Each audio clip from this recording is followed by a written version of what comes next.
आज हम लोग सांस्कृतिक वितरण के बारे में पढ़ेंगे। कल्चरल डिफ्यूजन अर्थात सांस्कृतिक वितरण एक ऐसी प्रक्रिया है जिसके अंतर्गत सांस्कृतिक तत्वों का प्रचार प्रसार होता है। आप ये कह सकते हैं कि जो सांस्कृतिक उद्गम स्थल है, कल्चरल हर्थ है, जो कि संस्कृति के तत्वों के मामले में काफी धनाढ़ होते हैं, समृद्ध होते हैं, वहां से अन्य क्षेत्रों में संस्कृति के तत्वों के प्रसार की प्रक्रिया होती है। संस्कृति के तत्वों के प्रसार की जो प्रक्रिया होती है उसमें मानव भी आ जाता है, पौधे भी आते हैं, पशु भी आते हैं, जैसे कि लिखा हुआ है, विचार भी आता है। ठीक है, भाषा, तकनीकी नव प्रवर्तन, नवाचार, सब सारी चीजें उसमें आती हैं। तो ये बात सही भी है।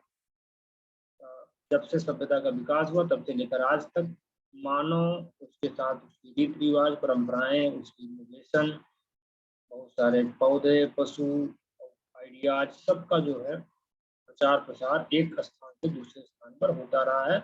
और ज्यादातर जो सांस्कृतिक उद्गम स्थल थे वहाँ, क्योंकि वहाँ पे सिविलाइजेशनल डेवलपमेंट हुआ था, इसलिए वहाँ से सांस्कृतिक तत्व जो है वो विभिन्न क्षेत्रों में जाकर के वो फैले हुए थे। जैसे सांस्कृतिक उद्गम स्थल में सिंधु घाटी है, नील नदी की घाटी है, यूनानी सिविलाइजेशन है, रोमन सिविलाइजेशन है, मेसोपोटामिया सिविलाइजेशन है, ये सारे ऐसे प्लेसेस हैं उस काल के जहाँ पर एक समृद्ध जो है सभ्यता का डेवलपमेंट हुआ और सभ्यता ने बहुत सारे जो है उन्नतशील सांस्कृतिक तत्वों का विकास किया, जो कि वहां से पिछड़े क्षेत्रों में, पूर्वीय क्षेत्रों में इन सब तत्वों का प्रचार प्रसार हुआ। तो कुल मिला के सांस्कृतिक वितरण का मतलब ही यही है कि सांस्कृतिक उद्गम स्थल अर्थात संस्कृति से समृद्ध जो क्षेत्र थे, सांस्कृतिक तत्वों से समृद्ध क्षेत्रों से जो है वो सांस्कृतिक तत्वों का प्रचार प्रसार हुआ। अब देखिए आगे, सांस्कृतिक वितरण के तत्व तो सेम है जो मैंने बताया था। मानवीय वितरण भी होता है, मानव का स्थानांतरण होता है, पदार्थों माने पौधे, पशु, सब कुछ हो सकता है उसमें, सब मटेरियल में आ जाएगा। संस्कृति और विचारों, आइडियाज हो सकता है। कल्चरल सांस्कृतिक तत्व में जैसे कल्चरल जो टर्म्स है उसमें ये मान के लिए कि भाषा है, धर्म है, रीति रिवाज है, जीवन पद्धति, जीवन दर्शन है, प्रौद्योगिकी विकास है। ये 6 तत्व हैं मूलतः जो देखे गए हैं, बाकी और भी हो सकता है, लेकिन ये 6 मूल माने गए हैं भूगोल में। भाषा है, धर्म है, रीति रिवाज है, जीवन पद्धति है, जीवन दर्शन है और प्रौद्योगिकी विकास है। तो ये 6 तत्वों का मान के प्रचार प्रसार होता है। नवाचार माने इनोवेशन, कोई भी आइडियाज प्रचारित प्रसारित होते हैं। तो ये सारी कहानियां वही है। जैसे ये लिखा हुआ है कि ये कार्ल सावर ने बहुत से पौधे की उत्पत्ति का क्षेत्र दक्षिणी पूर्वी एशिया माना है। सिंपल सी बात है। यहाँ पर देखा कि बहुत सारे जो है जो तत्व है वो इस क्षेत्र में डेवलप हुए हैं। आगे देखिए, तो मोटा मोटा अब आगे आप जब जाएंगे, यानी पहले ये हो गया सांस्कृतिक वितरण कहते किसे हैं, और ये सांस्कृतिक वितरण के तत्व हो गया। आगे जो है वितरण के कारण है, कुछ प्राकृतिक कारण है, कुछ आर्थिक कारण है, कुछ सांस्कृतिक कारण है, कुछ राजनीतिक कारण। प्राकृतिक कारण सबको पता है कि भाई जो आइस एज आया, ice age, inter ice age naturally, यानी कि इक्ष्वाकु, अंतर्युग। तो अंतर्युग में बहुत सारी मानव प्रजातियां एक स्थान से दूसरे स्थान में प्रवासित हुई, जैसे कि आपने ग्रिफिथ टेलर का प्रवास परिवहन सिद्धांत आपने पढ़ा है। ठीक है, और भी नेचुरल रीजन बहुत सारा हो सकता है। मान लीजिए कि कहीं कहीं कोई क्षेत्र है, कहीं कोई ऐसा क्षेत्र है जहाँ पर बहुत समृद्ध क्षेत्र है, जैसे पुराने समय में होता था, जल स्रोत होना चाहिए, नदियों के किनारे लोग जाके प्रवासित होकर बसते थे। तो एक प्रतिकूल क्षेत्र से मानव के अनुकूल क्षेत्र में, या मानव के अनुकूल क्षेत्र में प्रतिकूल क्षेत्रों से प्रसन्न होता है। आर्थिक कारण सबको पता है कि भाई अर्थ एक बहुत बड़ी वजह है, पहले भी रहा है, आज भी है। आज भी लोग आर्थिक कारणों से गांवों से शहरों की तरफ, शहरों से बड़े शहरों की तरफ, एक अपेक्षाकृत पिछड़े देश से अपेक्षाकृत समृद्ध देश की तरफ लोग प्रवासित होते हैं। सांस्कृतिक कारण में कल्चरल भी एक बहुत बड़ा इशू है। जैसे कि आप ये दे सकते हैं कि जो पश्चिमी संस्कृति के बहुत सारे तत्व हैं, जैसे हॉलीवुड फिल्में हुई, बहुत सारे परिधान हुए, सब देखिए सब प्रश्न हो रहा है। ठीक है, राजनीतिक कारणों में आप ये कह सकते हैं कि जैसे मान लीजिए कोई किसी देश ने किसी देश पर अटैक कर दिया, जैसे अभी मान लीजिए रशिया यूक्रेन का युद्ध हुआ, ठीक है, इस वजह से बहुत सारे लोग प्रवशित होते हैं। और कभी कभी और भी रीजन इसमें आप जैसे धार्मिक कारण गिना सकते हैं। धार्मिक में भी जैसे माने सपोज दैट इजराइल के लिए, इजराइल जो था माना जाता है यहूदियों की भूमि है।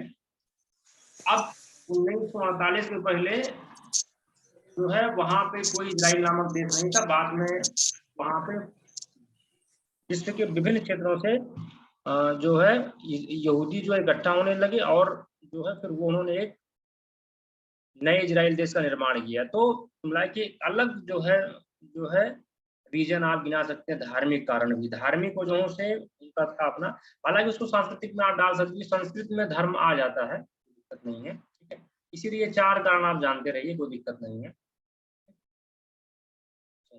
आगे देखिए, विसरण के साधन है।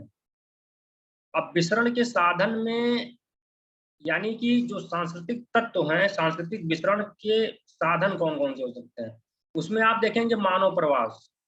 मानव जब कहीं जाता है तो स्वाभाविक सांस्कृतिक तत्वों को लेके जाएगा। ठीक है, स्वाभाविक मानव उसमें की भूमिका में है, वो चाहे पशु हुए, चाहे पौधे हुए, चाहे वो कोई इनोवेशन आइडिया हो गया, सब तो मानव ही तो लेके जाता है। तो मानव प्रवास विसरण का एक महत्वपूर्ण साधन है, इसको दिमाग में रखिए। ठीक है, कठिन नहीं है, लेकिन कम से कम आप जानते रहेंगे तो आपको चीजें समझ में आएंगी। परिवहन, स्वाभाविक है, परिवहन के साधन जो होते हैं वो विसरण में, सांस्कृतिक तत्वों के विसरण में बहुत बड़ी भूमिका अदा करते हैं। जहां पे देखेंगे परिवहन की सुविधाएं बहुत अच्छी, वहां पे लोग ज्यादा दूर तक आ जा सकते हैं। और जहाँ पे बहुत टफ एरिया है, जैसे मान लीजिए पहाड़ी क्षेत्र है, वहाँ बहुत दूर तक लोग आवागमन नहीं कर पाते हैं। तो ठीक है, संचार के साधन, संचार के साधन में अब जितनी भी चीजें हैं, चाहे वो प्रिंट मीडिया है, इलेक्ट्रॉनिक मीडिया है, सोशल मीडिया है, इस तरह का डेवलपमेंट जहाँ पे ज्यादा है, जो कह सकते हैं ग्लोबलाइजेशन, भूमंडलीकरण जो आज के समय में है, जो क्षेत्र ज्यादा इंटरकनेक्ट है विश्व से, वहां देखेंगे सांस्कृतिक तत्वों का आवागमन और बाहर भी प्रसार भी ज्यादा। जैसे मान लीजिए भारत है, अमेरिका है, यहाँ सब अब टेक्नोलॉजिकल डेवलपमेंट अच्छा हो रहा है। अमेरिका में ज्यादा डेवलपमेंट है, तो वो वहाँ के तत्वों का प्रचार प्रसार होता है। इसलिए देखिए अमेरिका एक टर्म कोइन किया गया, सांस्कृतिक साम्राज्यवाद, कल्चरल इंपीरियलिज्म। तो सांस्कृतिक साम्राज्यवाद का मतलब ही है कि जब एक देश दूसरे देशों पर सांस्कृतिक तत्वों के माध्यम से अपना प्रभुत्व स्थापित करे, तो उसी को हम लोग सांस्कृतिक साम्राज्यवाद कहते हैं। आज देखिए अमेरिका के साथ ये उसकी फिल्में हुई, उसके परिधान हो गए, उसके खान पान हो गए, बहुत सारी चीजें जो है देखेंगे आप, पूरे विश्व में जो है उसका प्रभाव आपको सांस्कृतिक तत्वों के रूप में देखा जा सकता है। ये है विसरण के साधन में आपको 3 चीजें ध्यान रखना है। ये है मानव परिवास, परिवहन और संचार के साधन। ठीक है, फिर देखिए विसरण के अवरोधक है, भौतिक अथवा प्राकृतिक अवरोधक है और मानवीय अवरोधक है। स्वाभाविक है, अवरोधक का मतलब ये हो गया कि जो सांस्कृतिक तत्वों के प्रचार प्रसार में बाधा उत्पन्न करे। अब सांस्कृतिक तत्वों को एक बार फिर से आप लोग याद कर लीजिए, देखिए सांस्कृतिक तत्व में क्या क्या आता है, ये देख लीजिए, ये परिचय है, ये दिमाग में रखिए, यही है, ये है मनुष्य भी है, पौधे भी हैं, पशु भी हैं, विचार भी हैं, सांस्कृतिक तत्व भी, भाषा, तकनीकी नवप्रवर्तन या नवाचार, ये सारी चीजें इन्हीं का प्रचार प्रसार होता है, ये दिमाग में रखिए। सांस्कृतिक तत्व की बात हो तो मोटा मोटा इसी को दिमाग में रखिए। और फिर उसको उसने क्या किया कि इस तरह से हेडिंग के रूप में फिर कन्वर्ट हो गया, बढ़िया। वही सब सारी मानवीय विसरण माने मानव परिवास हो गया, पदार्थ माने पौधे पशु सब आ गया, संस्कृति और विचार में सारी चीजें आ गई, विचार में नवाचार भी आ जाएगा। कुल के जो ये ऊपर आपको मैंने बताया वही यहाँ पे फिर हेडिंग में कन्वर्ट हो गया, सांस्कृतिक विसरण के तत्व हो गया। ठीक है, चलिए आगे देखिए, विसरण के कारण ये हमने आपको स्पष्ट किया, ये 4 कारण है। ठीक है, नेचुरल हुआ, इकोनॉमिकल हुआ, कल्चरल हुआ और पॉलिटिकल हुआ। तो कोई दिक्कत नहीं है, तब बहुत पीटी के दृष्टिकोण से बहुत इंपॉर्टेंट नहीं, बस दिमाग में रखे रही सारी चीजें हैं, एक बार पढ़ लेंगे तो बहुत अच्छे से तैयार हो जाएगा। ये है साधन है मानव परिवास, परिवहन और संचार, तो कोई दिक्कत नहीं है। अब ये जो हम लोग जिस टॉपिक हम लोग पहुंचे थे, भौतिक अथवा प्राकृतिक अवरोधक और मानवीय अवरोधक, अब ये दिमाग में रखिए कि जो विसरण के, जो सांस्कृतिक विसरण है उसके मार्ग में जो बाधा बनता है। जैसे मान लीजिए कोई कोई पहाड़ी क्षेत्र, हिमालय मान लीजिए, हिमालय एक ऐसी नेचुरल बाउंड्री के रूप में है जो इसके तो विपरीत क्षेत्र में जो स्थित देश हैं उनके दोनों के बीच में सांस्कृतिक तत्वों के प्रचार प्रसार में या मेल जोल में बाधा उत्पन्न करेगा। पहले भी बाधा उत्पन्न करता रहा है, आज भी बाधा उत्पन्न करता है। महासागर ले लीजिए, महासागर भी एक बहुत बड़ी प्राकृतिक अवरोधक के रूप में है। जैसे मान लीजिए सपोज दैट कोई गुजरात में है और गुजरात से केरला मान लीजिए है, तो गुजरात से केरला की भूमि है तो लोग आ जा रहे हैं, लेकिन वही गुजरात से आपको सऊदी अरब जाना है, यूएई जाना है, तो बीच में समुद्र है। तो जिस तरह से सांस्कृतिक तत्वों का प्रचार प्रसार जम्मू कश्मीर से केरला और केरला से जम्मू कश्मीर हो जाएगा, उसी तरह से आप ये नहीं हो पाएगा अगर जम्मू कश्मीर से आप सऊदी अरबिया के बीच नहीं हो पाएगा, क्योंकि बीच में समुद्र एक बाधा के रूप में। तो इस तरह से जो अवरोधक होते हैं, जो सांस्कृतिक तत्वों के प्रचार प्रसार में बाधा उत्पन्न करे, उसे हम लोग प्राकृतिक अवरोधक कहते हैं।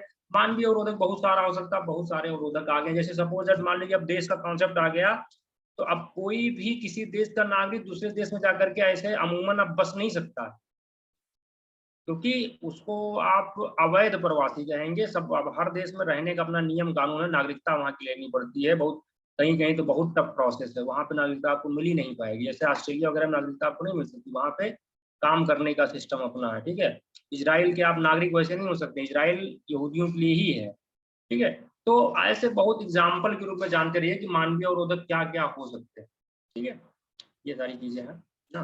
बाकी बहुत सारा आप देखते हैं, महाराष्ट्र मराठियों के लिए है तो फलाना फलाने के लिए, इस तरह के भी अवरोधक मानो जो है बहुत सारे लोग हैं जो इस तरह से अवरोध भी खड़ा करते हैं, ठीक है। तो मोटा मोटा दिमाग में रखिए बस। अब देखिए ये जो इसका सबसे इम्पोर्टेंट बिंदु है, ये जानते रहिए, क्योंकि नेटवर्क के पेपर में ना ये थोड़ा सा कंसेप्चुअल लेवल पे जाके पूछता है। देखिए जो सांस्कृतिक केंद्र है, सांस्कृतिक केंद्र का मतलब सांस्कृतिक उद्गम स्थल, दिमाग में रखिए। सांस्कृतिक उद्गम स्थल का मतलब होता है, इस शब्द को कुलीन किसने किया था, कार्ल सावर ने किया था। इसका मतलब होता है कि जहां पहली बार एक समृद्ध जो है सभ्यता का विकास हुआ, उसी को हम लोग सांस्कृतिक उद्गम स्थल कहते हैं। अब सांस्कृतिक उद्गम स्थल भी एक प्रकार का सांस्कृतिक केंद्र है, लेकिन ये क्या है, ये प्रमुख सांस्कृतिक केंद्र है। उसके भी चारों तरफ बहुत सारे छोटे छोटे सांस्कृतिक केंद्र बन सकते हैं, ठीक है। अब ये कह रहा है कि यहाँ से जो तकनीकी होगा, कला होगा, विचार होगा, संस्कृति होगा, वो पिछड़े क्षेत्रों में जाएगा और फिर वहां का समाज भी काफी उन्नत होगा। एग्जाम्पल दैट मान लीजिए कि सिंधु घाटी की सभ्यता या भारतीय सभ्यता जो थी वाकई में काफी डेवलप थी। वहां से बहुत सारी, अब जैसे एग्जाम्पल दैट शून्य का आविष्कार हुआ, दशमलव का आविष्कार हुआ, बहुत सारे खेल का आविष्कार हुआ, बहुत सारे तकनीकी स्तर पर हम काफी समर्थ थे। हमारे यहाँ एक विशेष जो है कर सकते हैं, ये धार्मिक व्यवस्था का जन्म हुआ और फिर वहां से बहुत सारे क्षेत्रों में उसका प्रचार प्रसार हुआ। एग्जाम्पल दैट बौद्ध धर्म को ले लीजिए आप देखिए कहाँ कहाँ बौद्ध धर्म गया। तो कुमला के जो एक कबीलाई समाज था उसको एक एक, एक, एक, एक व्यवस्थित जीवन जीने की कला जो है वो मिली। जैसे एग्जाम्पल दैट आप लीजिए शादी की व्यवस्था है, भारत में जो शादी की व्यवस्था है वो बहुत सारे देशों के लिए एग्जाम्पल के रूप में, चिली वगैरह में आप चले जाइए वहां पे कोई व्यवस्था नहीं है सही से, इसलिए आप स्वीडन वगैरह में चले जाइए वहाँ तलाक बहुत ज्यादा है, क्योंकि वो एक जो विवाह व्यवस्था है उसको डेवलप नहीं कर पाए सही, इसीलिए वहाँ तलाक बहुत ज्यादा होता है, कुछ पता ही नहीं चल पाता है और शादियां टूटती रहती है फटाफट। तो इस तरह की चीजें आज भी भारत से उस तरह के क्षेत्रों में प्रचारित प्रसारित हो रही, क्योंकि अपने यहाँ विवाह व्यवस्था का जो सिस्टम है काफी टिकाऊ है, थोड़ा बहुत खामियों के बावजूद तब भी एक बेहतर व्यवस्था है। जैसे कहा जाता है कि लोकतंत्र जो है सारे शासन व्यवस्थाओं में काफी खराब है, लेकिन तब भी ये जितनी भी व्यवस्थाएं हैं उसमें भी तब भी इसको बेहतर, खराब बहुत है लेकिन तब भी इसने एक तरह के ऐसे व्यवस्था को जन्म दिया जिससे जो है पूरा समाज जो होता है, हर व्यक्ति जो है वो सिस्टम से अपने जुड़ाव को महसूस करता है और उसको ये लगता है कि मैं भी सिस्टम या व्यवस्था का या शासन तंत्र का पार्ट हूँ। तो तमाम खराबियों के बावजूद भी लोकतंत्र को आज काफी बेहतर माना जाता है। तो उसी तरह से ठीक है। अब देखिए आगे, जब सांस्कृतिक तत्वों का प्रचार प्रसार होता है तो विभिन्न देश व समाज, ये जो लिखा हुआ विभिन्न देश व समाज एक दूसरे को समझते हैं। अमेरिका रसिया है, अमेरिका भारत है, या भारत रसिया है, भारत चाइना है, तो इस तरह के देश जो भारत जापान है, तो लोग जब मिलते जुलते हैं वहाँ के सांस्कृतिक जो तत्व हैं, वहाँ की जीवन पद्धति है, जीवन दर्शन है, ये मैंने बताया संस्कृति के 6 तत्व हैं, भाषा, धर्म, रिवाज, जीवन पद्धति, जीवन दर्शन और प्रौद्योगिकी विकास। ये याद कर लीजिए बढ़िया से, आगे मिलेगा भी जब हम लोग सांस्कृतिक परिमंडल देखेंगे, ठीक है। तो जब आपस में मिले जुलेंगे, स्वाभाविक है, तो अब दोनों में एक दूसरे में सामंजस्य स्थापित होगा, कोई कुछ हम उनसे ग्रहण करेंगे, कुछ वो हमसे ग्रहण करेंगे। और कभी कभी क्या होता है, जब संस्कृतियां मिलती हैं आपस में तो संपर्क से एक मिश्रित संस्कृति बनती है। ये अब देखेंगे आप, जैसे दिल्ली में चले जाइए, दिल्ली में छठ पूजा बहुत चलती है पहले, जबकि छठ पूजा बिहार का कल्चर है, पूर्वी उत्तर प्रदेश का कल्चर। ये तो मैंने देश के स्तर पे बताया।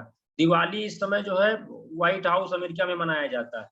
तो ये सब क्या, अब जिस तरह से लोग ग्लोबलाइजेशन, जिस तरह से एक दूसरे के संपर्क में लोग आ रहे हैं, उसकी एक मिश्रित संस्कृति का उदय हो रहा है। और ये माना जाता है जो मिश्रित संस्कृति होती है वो पहले की संस्कृति से काफी समानतया उन्नत और श्रेष्ठतर होती है, क्योंकि जो सामंजस्य होता है वो अच्छे विचारों का सामंजस्य होता है, और अच्छे विचार मिलकर के एक बेहतरीन समाज का निर्माण करते हैं। ये देखिए, नवाचारों का विस्तरण, यानी आइडियाज, इनोवेशन का विस्तरण जिस समाज में जितनी तेजी से होगा, स्वाभाविक है इनोवेशन जिसके पास, नवाचार जिसके पास ज्यादा है, वो समाज ज्यादा डेवलप होगा। जैसे मान लीजिए यूरोपीय समाज है या अमेरिकी समाज है, आज आप सबको पता है कि जो पेटेंट है, सबसे ज्यादा पेटेंट अमेरिकियों के पास है, क्योंकि वो समाज काफी डेवलप है। ठीक है, और जो है उसके पीछे रीजन यही नवाचारी है। आज गूगल है, फेसबुक है, सोशल मीडिया में तमाम तरह की चीजें हैं, बड़ी बड़ी कंपनियां जो इस तरह के मामलों में काफी वो आगे हैं, उसके पीछे रीजन यही है कि नवाचारों का जो विसरण है, एक्सेप्टेंस है, स्वीकृति है, वो वहां के समाज में ज्यादा है। ठीक है, तो ये सारी चीजें हैं। आगे देखिए, सांस्कृतिक विसरण के कुछ दुष्प्रभाव भी है, ये बहुत इंपॉर्टेंट है, जान लीजिए। विकल्प अगर बनेगा तो ये भी एक बड़ा पॉइंट बनेगा।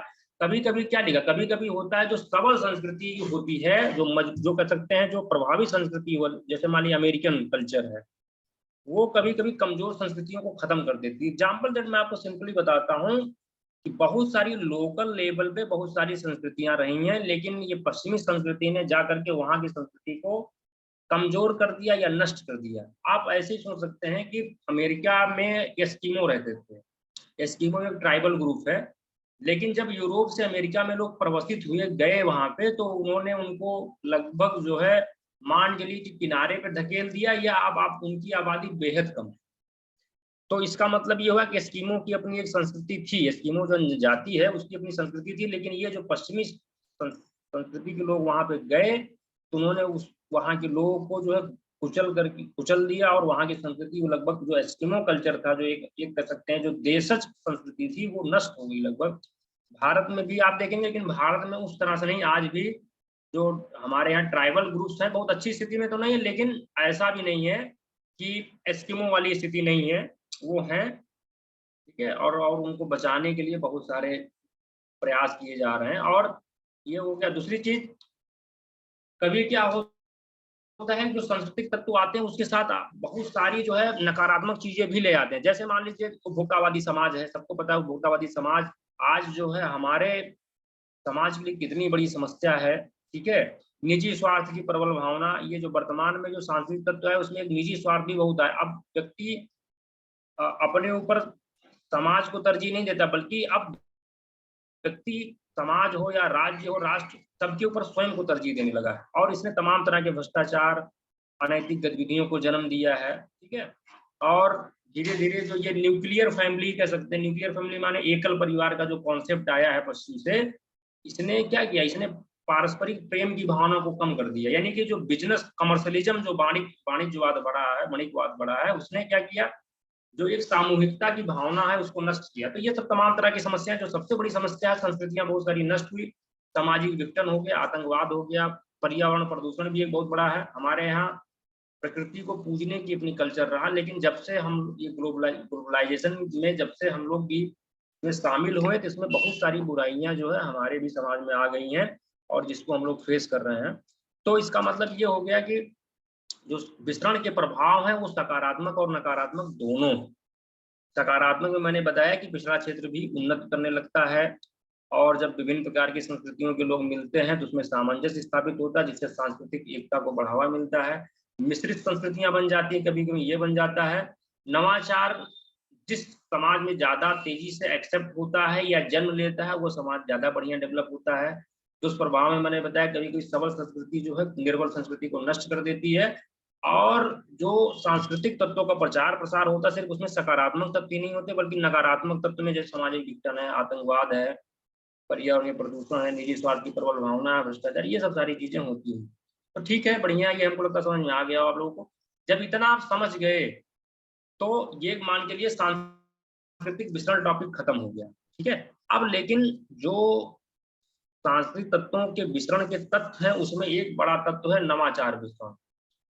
इसको हम लोग अलग से पढ़ते हैं। ठीक है, अब नवाचार का जो विसरण है, इसके लिए एक मॉडल दिया था स्टूडियस भूगोलवेत्ता। ये आपके हर पीटी एग्जाम के लिए, चाहे टीजीटी, पीजीटी, ये सब आपको याद रखना है कि हैगर स्ट्रैंड ने इनोवेशन डिफ्यूजन या नवाचार विसरण का कॉन्सेप्ट दिया है, ये दिमाग में रखिए। और इनकी पुस्तक है नवाचार प्रक्रिया के रूप में स्थानिक विसरण, ये आपको याद कर लेना है। ठीक है, इसका प्रकाशन 1953 में हुआ, जिसे प्रेट ने 1967 में अंग्रेजी भाषा में प्रसारित कराया। और इसका मुख्य कार्य क्या था? कृषि नवाचार का था, एग्रीकल्चर इनोवेशन, यानी कि जो कृषि करने की पद्धति है उसका प्रचार, उसके प्रचार प्रसार कैसे होते हैं उसके बारे में था। ठीक है, और इन्होंने बहुत सारा अध्ययन किया और फिर ये मॉडल दिया जो है नवाचार प्रक्रिया के रूप में स्थानिक विसरण मॉडल। तो ये आपको दिमाग रखना है कि इनोवेशन डिफ्यूजन या नवाचार विसरण का संबंध किससे है, तो वो स्टूडियस भूगोलवेत्ता हैगर स्ट्रैंड से। ये अपना ध्यान रखिए, पुस्तक का नाम याद रखिए। ठीक है, अब ये सब जो नीचे है सब नवाचार विसरण के बारे में। अब ये देखिए विसरण के प्रकार, और ये दिमाग में रखिएगा, प्रचार प्रसार तो सबका हो सकता है, लेकिन ये इनोवेशन को ही आप दिमाग में रखिए। ठीक है, हालांकि सारी चीजों को रख सकते हैं, लेकिन इसमें आप आइडियाज को ज्यादा रखिए। ठीक है, क्योंकि इसमें अभी जिस तरह से मिलेगा क्लासिफिकेशन और उसको समझेंगे हम लोग, तो आपको लगेगा कि आइडियाज को रखने में या विचार को रखने में ज्यादा आसानी से हम लोग टॉपिक को समझ सकते हैं। इसमें देखिए ये 6 प्रकार दिया, विस्तारशील है, सांसर्गिक है, क्षैतिज है, पुनर्स्थापन है, सोपानी है और पदानुक्रम है। ठीक है, अब ये देखिए चित्र भी बना, इस चित्र को अपना समझिएगा, बाकी मैं आपको समझाइए। जैसे ये है, देखिए विस्तारशील विसरण क्या होता है, इसके अंदर तत्व एक स्थान से दूसरे स्थान के लिए जाते हैं। ठीक है, जैसे मान लीजिए सपोज दैट कोई व्यक्ति गया, ठीक है, या आप ऐसे ले लीजिए योगा, मान लीजिए है योगा, योगा में बाबा रामदेव गए अमेरिका में सिखा के चले आए, और बाबा रामदेव फिर अपने यहाँ उत्तराखंड में जमे हुए हैं। तो ये देखिए समझ लेंगे इससे कि विस्तारशील विसरण का मतलब होता है जब शांति तक, मान लीजिए योगा एक स्थान से दूसरे स्थान पर गया, लेकिन जिसने जो था मूल जो है जहाँ का वो वहीं पर है। ठीक है, इसे हम लोग बोलते हैं विस्तारशील। ठीक है, और अब आ गया सांस्कृतिक विसरण। सांस्कृतिक विसरण जो है वो इसी का एक जो है रूप है इसका विस्तारशील का, लेकिन ये प्रत्यक्ष संपर्क पर आधारित है। Example that Baba Ramdev America में गए सिखाने, तो ये प्रत्यक्ष संपर्क है। बाबा रामदेव उत्तराखंड में योगा कर रहे हैं और टीवी में आ रहा है, अमेरिका के लोग देख करके योगा कर रहे हैं, इसका मतलब क्या है? वो विस्तारशील विसरण। विस्तारशील यानी अप्रत्यक्ष संपर्क हो गया। बाबा रामदेव को हम लोग टीवी में देख करके कर रहे हैं, इसका मतलब वो अप्रत्यक्ष संपर्क पर आधारित है। और बाबा रामदेव जहाँ पे योगा करवा रहे हैं या हमारे यहाँ आए उनके साथ हम कर रहे हैं योगा, इसका मतलब प्रत्यक्ष संपर्क पर आधारित है।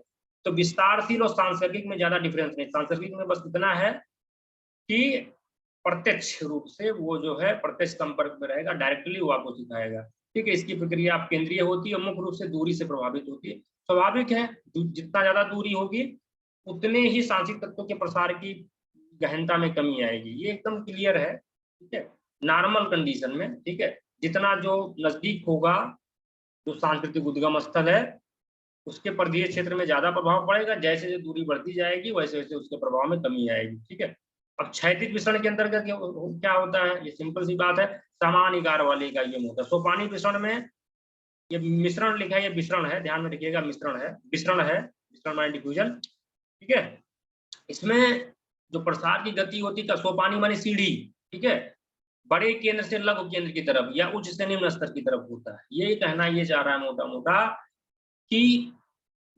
सोपान का मतलब हो गया जो ऊपर वाली सीढ़ी, इसका मतलब मुख्य है, और जो नीचे है, नीचे वाली सीढ़ी है, इसका मतलब निम्न है या लघु है। तो इस तरह से यानी बड़े केंद्र से छोटे केंद्र की तरफ, उच्च से निम्न स्तर की जब सांख्यिक तत्वों का प्रसार हो उसे हम लोग सोपानी विसरण कहेंगे। पुनर्स्थापन विसरण में बस जो विस्तारशील विसरण है वही है, बस ध्यान रखिएगा। पुनर्स्थापन का मतलब ये होता है जब सांस्कृतिक तत्व जो मेन तत्व है वो अपना मूल स्थान छोड़ करके किसी नए स्थान में चला जाए, उसे हम लोग बोलते हैं पुनर्स्थापन विसरण। पदानुक्रम विसरण के अंतर्गत प्रसार की दिशा पदानुक्रम के नियमित क्रम में होता है। पदानुक्रम हायरार्की का मतलब दिमाग में रखिएगा, जैसे मान लीजिए कि आप हायरार्की को अगर समझना चाहते हैं तो ऐसे समझिए आप, जैसे मान लीजिए सपोज दैट प्रशासन है, शासन में जैसे डीएम होता है, डीएम के साथ फिर एसडीएम हो गया, एसडीएम के फिर अंडर में बहुत सारे अधिकारी हो गए, एक हायरार्की बन जाती है। यही कह रहा है जो सांस्कृतिक तत्व होंगे वो एक हायरार्किकल ढंग से जब ऊपर से नीचे नियमित रूप से अगर वो प्रसार कर रहे हैं तो उसी को हायरार्किकल डिफ्यूजन बोलेंगे या पदानुक्रमिक वितरण बोलेंगे। इसका एग्जाम्पल हम लोग को सोचना पड़ेगा, लेकिन यही है हायरार्की में जब हो, हायरार्की का मतलब होता है एक व्यवस्था होती है जिसमें बहुत सारे नियम कानून के माध्यम से हायरार्की को तय किया जाता है ताकि जो है सिस्टम बना रहे। यानी कि जब कोई चीज हायरार्किकल पैटर्न, पदानुक्रमिक पैटर्न को अनुसरण करे प्रसार में कोई सांस्कृतिक तत्व, तो इसका मतलब वो पदानुक्रमिक वितरण होगा। अब देखिए विसरण लहरें हैं, तो वो विसरण के प्रकार होंगे। विसरण लहरें दो होती हैं, ठीक है, एक तो प्रच्छेदिका में लहरें, एक समय और दूरी के अनुसार लहरें। बस नाम जानते रहे, ज्यादा इसमें हम लोग कुछ कर ज्यादा जो आपका ये आपका ऑब्जेक्टिव एग्जाम है उसमें बहुत इंपॉर्टेंट नहीं, बस शब्द सुने रहिए ताकि अगर आ जाए कम से कम आपके दिमाग पर रहे कि ये इस तरह के शब्द होते हैं। जो प्रच्छेदिका में लहर होता है, प्रच्छेदिका माने होता है प्रोफाइल, ठीक है, तो प्रोफाइल कुमला के ध्यान रखिए कि इसमें जब ये सांस्कृतिक तत्व एक स्थान से दूसरे स्थान पर जाते हैं तो एक डिजाइन को जन्म देते हैं, और डिजाइन को जन्म देने के साथ साथ इनकी भी अपनी अवस्था होती है, ठीक है। अब अवस्था में देखिए ये चार अवस्थाएं हैं, ये देख लीजिए, ये प्रारंभिक अवस्था, विश्राम की अवस्था, संघनन की अवस्था और संतृप्त अवस्था। अब ये आपको याद रखना है बस। हाइगरस्टैंड ने परिच्छेदिका में लहरें दिया, इसमें चार प्रकार की अवस्थाएं हैं। अब देखिए प्रारंभिक अवस्था जो है वो ये बताता है कि जो नवाचार केंद्र है यानी वही सांस्कृतिक उद्गम स्थल, वो ये कह रहा है और जिस क्षेत्र में उसको प्रसारित होना है दोनों के मध्य काफी क्षेत्र, काफी दूरी होती है और दोनों में काफी भिन्नता होती है, ठीक है। तो अब ये बता रहा है कि शुरुआती स्टेज है नवाचार विस्तरण का, ठीक है, यानी कि जो जो मेन एरिया है जिसे आप कह सकते हैं जो संस्कृति के तत्वों के मामले में काफी धनी है और एक काफी पिछड़ा एरिया, ट्राइबल एरिया, जनजातीय एरिया है, दोनों में काफी भिन्नता है। तो कुमला के स्वाभाविक है सांस्कृतिक वितरण उतना तेजी से नहीं हो पाएगा क्योंकि जब भिन्नता है तो स्वीकार की भावना भी काफी कम होगी। द्वितीय अवस्था जिसे विसरण की अवस्था कहते हैं, यहाँ विश्राम लिखा, विश्राम को विसरण कर लीजिएगा, विसरण, ठीक है। ये ध्यान रखिए ये सांस्कृतिक विसरण टॉपिक है तो इसलिए जो है कहीं इसमें टाइपिंग मिस्टेक है, सब इसको देखना पड़ेगा। तो ये इसको विसरण कर लीजिएगा। विसरण की अवस्था में ये कह रहे हैं कि इसमें प्रचार प्रसार की प्रक्रिया चालू हो जाएगी, ठीक है, प्रचार प्रसार की प्रक्रिया चालू हो जाएगी, ठीक है, लेकिन अभी भी उस स्तर पे नहीं रहेगा जो तृतीय और चतुर्थ अवस्था में रहेगा। और इससे क्या होगा, जो भिन्नता थी, प्रादेशिक भिन्नता थी, उसमें कमी आएगी। तृतीय अवस्था संघनन की अवस्था, संघनन का मतलब समझ ही रहे हैं, इसमें थोड़ा सा क्या होगा, जो नवाचार को स्वीकार करने वालों की संख्या में वृद्धि होगी, ठीक है। ये सारी चीजें हैं।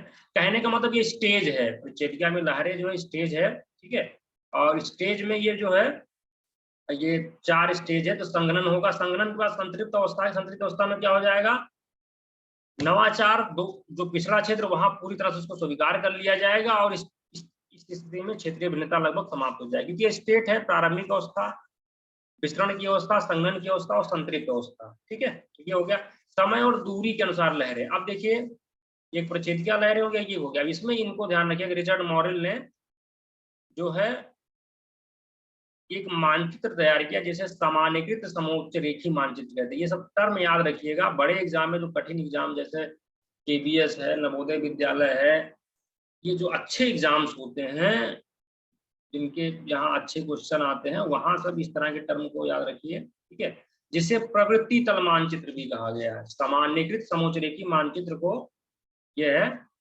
प्रवृत्त तल मानचित्र भी कहा गया है, ठीक है। तो ये याद रखिएगा, रिचर्ड मॉरेल ने इस शब्द का उपयोग किया है, ठीक है। ये देखिए एक फिगर है, ठीक है। अब इसमें बस आप ये ध्यान रखिए कि ये कहना ये चाह रहे हैं मोटा मोटा कि जो शुरू में जो इनोवेशन वेव होंगी या नवाचार लहरें होंगी या विसरण लहरें होंगी वो कम ऊंचाई वाले होंगी, ठीक है। बात वही है, इसमें इन्होंने फिगर के रूप में बता दिया। जैसे देखिए ये है कम, ये जैसे आप देखेंगे ये देखिए कम ऊंचाई वाले हैं, ठीक है। और फिर और उस समय जो है उसको एक्सेप्ट करने वालों की संख्या और अनुपात भी निम्न होगा। धीरे धीरे फिर क्या होगा, इनका लंबो तो क्षैतिज विस्तार होगा, फिर एक समय के बाद क्या हो जाएगा, इनकी ऊंचाई घटने लगेगी, लेकिन क्षेत्र में विस्तार जारी रहेगा। आप ये कह सकते हैं पहले शुरुआत में सीमित ऊंचाई, यानी कि जो है दूर, ऊंचाई का मतलब दूरी मान के लिए, मोटा मोटा दूरी जो है वो कम कम दूरी तक उसका प्रचार प्रसार होगा। फिर जो आगे जब अवस्था आएगी तो लंबवत और क्षैतिज दोनों प्रसार होगा, फिर लंबवत खत्म हो जाएगा, क्षैतिज को प्रसार होगा। ठीक है, तो लंबवत क्षैतिज का मतलब, ये लंबवत का मतलब ऊंचाई हो गया, मतलब दूरी हो गया मोटा मोटा, और नहीं, लंबवत का मतलब सघनता कह सकते हैं, सॉरी सघनता कह सकते हैं, क्षैतिज का मतलब दूरी हो गया। ठीक है, सघनता का मतलब कोई भी इनोवेशन या आइडिया कितनी तेजी से समाज के कितने भाग में कितने लोग तक फैली। ठीक है, तो इसमें आपको ज्यादा कुछ नहीं याद करना, बस ये शब्द याद रखिए। बस रिचर्ड मॉरिल ने ये समय और दूरी के अनुसार लहरों के लिए एक मानचित्र बनाया, जिसे प्रवृत्ति तल मानचित्र कहा जाता है। ध्यान रखिए और उसको समझ लीजिए मोटा मोटा। इस शुरू में जो होगा ऊंचाई कम होगी, बाद में ऊंचाई बढ़ जाएगी, और लंबवत और क्षैतिज दोनों विस्तार होगा, फिर ऊंचाई कम हो जाएगी, लेकिन क्षेत्रों में विस्तार होता रहेगा। ये है बस। अब देखिए जो हाइगर स्ट्रैंड मॉडल है, उन्होंने कैसे अपनी बातों को समझाने का प्रयास किया है। जो मॉडल इन्होंने बनाया कृषि नवाचार, जिसे बाद में ग्रेगरी और हैगट ने भी उसको स्पष्ट करने का प्रयास किया। अब इसमें दो चीज आप ध्यान रखिए बस, और कुछ नहीं करना। ये फिगर है, फिगर में इनके दो तत्व है, देखिए संपर्क क्षेत्र और माध्य सूचना क्षेत्र। बस इतने को दिमाग में रखिए। दो टर्म अगर पूछेगा, इनके मॉडल के दो आधारभूत तत्व हैं, संपर्क क्षेत्र और माध्य सूचना क्षेत्र। ये कह रहे हैं कि जो जो क्षेत्र होंगे दोनों, बात वहीं फिर आ रही है घुमा घुमा करके, कि जो दो क्षेत्र हैं, यानी जहां पे नवाचार केंद्र है और जहां पे नवाचार को जाना है, उसके बीच जितनी दूरी रहेगी उतने, ये देखिए, नवाचार के जो विसरण की दर है, यानी प्रचार प्रसार की दर, वो घटती जाएगी। इसमें उन्होंने टेलीफोनिक वार्ता का उदाहरण लिया। टेलीफोनिक वार्ता में वो ये कहते हैं कि भाई जो नजदीक क्षेत्र हैं वहां टेलीफोन वार्ता ज्यादा होगी, और जैसे दूरी बढ़, जैसे मान लीजिए भारत भारत में, तो भारत में ठीक है वार्ता ज्यादा होगी, लेकिन भारत के बहुत सारे लोगों की, मतलब जितनी भारत में एक क्षेत्र में दूसरे क्षेत्र के लोगों में वार्ता होती है, उतनी वार्ता भारत और अमेरिका के बीच में नहीं होती है। ठीक है, तो ये कहना चाह रहे हैं कि क्षेत्र में ज्यादा वार्ता होगी, और जैसे दूरी आपकी बढ़ती जाएगी, राज्य के स्तर पे, राष्ट्र के स्तर पे, जैसे मान लीजिए सपोज हम ही लोग, हमारे सारे रिश्ते जो आसपास के एरिया में, सारा वार्ता हम लोग ज्यादा यहाँ अपने एरिया में करते हैं। जैसे जैसे दूरी बढ़ती जाती है, वैसे हम लोग की वार्ता कम होती जाती है। तो उसी तरह से सांस्कृतिक तत्व जो है वो अपने आसपास के क्षेत्रों में फैलते हैं। अब जो सांस्कृतिक तत्व है हमारे पूर्वी उत्तर प्रदेश का, वो आसपास के क्षेत्र में पहले फैलेगा, ना कि सीधा अमेरिका चला जाएगा। कोई एग्जाम्पल में कोई गया तो मान लेके चला गया, लेकिन अमूमन ज्यादा फैलेगा वो। ठीक है, अब ये जो चित्र है वो यही कह रहा है कि ये सूचना प्रवाह जो है, सूचना प्रवाह जब माध्य सूचना क्षेत्र में आएगा, ठीक है, तो प्रतिरोध और अवरोध दोनों होगा। कुछ नेचुरल बाधाएं होंगी और इसका प्रतिरोध भी होगा, लेकिन जो नवाचार लहरें होंगी, इन दोनों से प्रोसेस करने के बाद, प्रतिक्रिया करने के बाद, संतुलन बनाने के बाद, फिर ग्रहण वाले, अब ग्रहण माने जहां पे इसकी एक्सेप्टेंस है, स्वीकारोक्ति है, स्वीकार करने की, जहां पे एक कह सकते हैं स्वीकार करने का जो माहौल है वो तैयार होगा, फिर लोग उस नवाचार को स्वीकार करेंगे। ठीक है, नवाचार का मतलब, नवाचार किसी भी रूप में हो सकता है। एग्जाम्पल है समाज सुधार आंदोलन, वो भी एक प्रकार का नवाचार है। जैसे हमारे बहुत सारी रूढ़ियां आ गई समाज में, पहले देखिए प्रतिरोध होगा, अवरोध होगा, लेकिन वो सूचना अगर वाकई में इनोवेशन है, तो वो इनोवेशन वेब के रूप में वो जाएगी ग्रहण तल में, धीरे धीरे उसको स्वीकार करने की भावना ये बढ़ेगी। ठीक है, जैसे मान लीजिए सपोज सती प्रथा वगैरह हमारे यहाँ था, तो पहले धीरे धीरे कितना विरोध अवरोध हुआ, फिर वो प्रोसेस हुआ, अंतरक्रिया, मैट्रिक्स का मतलब प्रोसेस वाला पूरा एरिया रहेगा, ये सारी चीजें होंगी, और अंत में अभिग्रहण तल में आ जाएगा। ये सब रटना नहीं है आप लोगों को, बस जानते रहिए। इतना डिटेल में आप लोग कर ले रहे हैं, इससे क्या होगा कि कोई भी प्रश्न बनाएगा तो आप लोग कर ले जाएंगे आराम से। अब माध्य सूचना क्षेत्र है, ठीक है, उन्होंने तमाम तरह का मॉडल वगैरह बनाया है, तो इन सबको बहुत दिमाग लगाने की जरूरत नहीं है। ये फिगर है, इस फिगर में देखिए इन्होंने एक मैट्रिक्स, यही मैट्रिक्स है। मैट्रिक्स में जो बीच वाला कलर है ना, कलर वाले में कह रहे हैं कि यहाँ पे ये जो सेंटर में है, सेंटर से जो परिधीय क्षेत्र जो भी हैं, उनसे संपर्क होने की संभावना ज्यादा रहेगी। तो इसको आप मऊ के एग्जाम्पल से समझ सकते हैं। मऊ जान मान लीजिए हमारा हेडक्वार्टर है, ठीक है, हमारा हेडक्वार्टर है, तो स्वाभाविक है हेडक्वार्टर से हमारे जितने भी ब्लॉक हैं, तहसील है, सब ज्यादा संपर्क में है। इस तरह जो नवाचार केंद्र होंगे, नवाचार केंद्र से जो भी आसपास के क्षेत्र होंगे वो सब संबंधित होंगे। ठीक है, तो ये बता रहे हैं कि जो प्रोबेबिलिटी है वो केंद्रीय कोशिका की संपर्क संभाविता अधिकतम है। तो ये अपने इनके मॉडल में दिमाग में रखिएगा कि दो इसके पार्ट है, एक तो माध्य सूचना क्षेत्र, एक संपर्क क्षेत्र है। जब माध्य सूचना क्षेत्र का मैट्रिक्स से बनाते हैं तो बताते जो सेंटर कोशिका यानी कि जो नवाचार का केंद्र है उसकी जो कह सकते हैं कॉन्टैक्ट प्रोबेबिलिटी, संपर्क संभाविता, सबको पता है संभाविता प्रोबेबिलिटी, सब लोग पढ़े हैं थोड़ा बहुत, तो इसकी अधिकतम होगी। स्वाभाविक बात समझ में आएगी, बस इतना है आपको इसमें याद रखना है। बाकी संशोधन का कोई मतलब नहीं है, इसको अपना हटा दीजिए क्योंकि ये फर्स्ट ईयर के बच्चों के लिए है।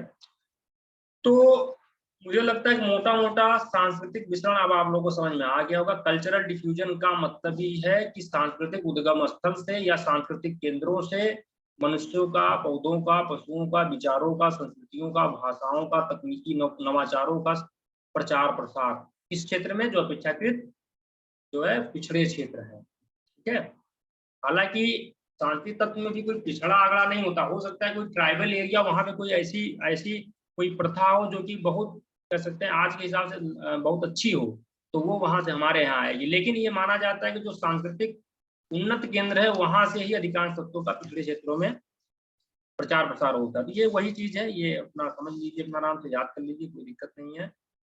और फिर ये कारण में सबको पता है, प्राकृतिक, आर्थिक, राजनीतिक, सांस्कृतिक कारण। फिर ये विसरण के साधन में ये अपना याद रखिए, ये तीनों। ठीक है, मानव परिवार, परिवहन, संचार के साधन। ठीक है, अवरोधक में भौतिक और मानवीय अवरोधक। विसरण का प्रभाव मैंने बताया सकारात्मक और नकारात्मक दोनों होगा। सकारात्मक में सबको पता ही है, इसमें बाकी नकारात्मक को ध्यान में रखिए कि कभी कभी कमजोर संस्कृतियां उसमें दब करके नष्ट हो जाती हैं। और सांस्कृतिक तत्व तो जब प्रचारित प्रसारित होते हैं तो सिर्फ सकारात्मक नहीं होते, नकारात्मक होते हैं। नकारात्मक के रूप में ये सब देखने को मिल रहा है आज के समय में, देख लीजिए, और एकदम आपको दिख भी रहा होगा, कोई दिक्कत नहीं है। अब नवाचार का विसरण, ये जो इनोवेशन डिफ्यूजन है, इसका कॉन्सेप्ट किसने दिया? हैगर स्टैंड ने दिया, 1953 में प्रकाशित हुआ, और ये इनकी किताब का नाम है नवाचार प्रक्रिया के रूप में स्थानिक विसरण।